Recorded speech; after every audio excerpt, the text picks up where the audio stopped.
They are among Africa's most iconic sounds and sights. But today this signals an ominous countdown. The continent's only penguin species is running out of time. They rely on the nutrient-rich waters of the Atlantic, cooled by the Benguela Current, a once and reliable source of sardine and anchovy.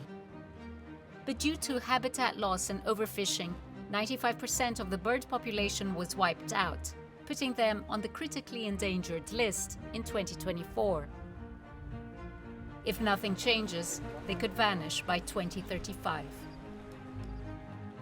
Along the South African coast, rescue centers are working to buy the species more time. At the African Penguin and Seabird Sanctuary, senior rehabilitator Kolani Lowell's connection with the birds has earned him a reputation as the penguin whisperer. Do you want to hold him like Dean does? Not too tight, but all the flippers. So we've passed the stage where they really don't like. Now he enjoys his food. It's true. It's such a privilege to be touching this penguin. But people, they don't expect them to be this soft. That's another thing. They don't? No. Because this fish, the sardine, it's got the special oil they need. That they have the pruning gland at the back of the tail that produces the oil, and then that oil they spread it all over the feathers. That's what keeps them waterproof for months and years there. But saving individual birds is only part of a much larger battle. This is the front line of the crisis. I am at SANCCOB, the Southern African Foundation for the Conservation of Coastal Birds. It's not a tourist attraction, but a wildlife ICU racing to rescue, rehabilitate and release seabirds before it's too late. SANCCOB is a world-renowned seabird hospital and rehabilitation center.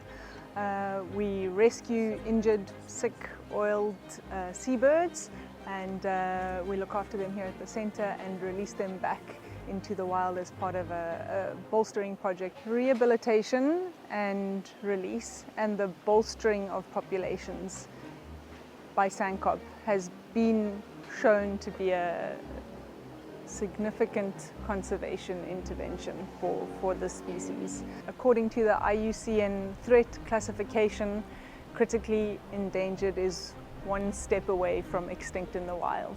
Historical threats to African penguins include egg collecting and the collection of guano as a fertilizer. So for many decades, humans interfered with their breeding and extracted resources from the colonies of these birds.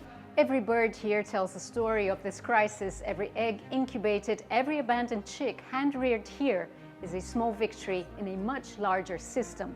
Sometimes African penguins abandon their eggs in favor of breeding at a different time of year.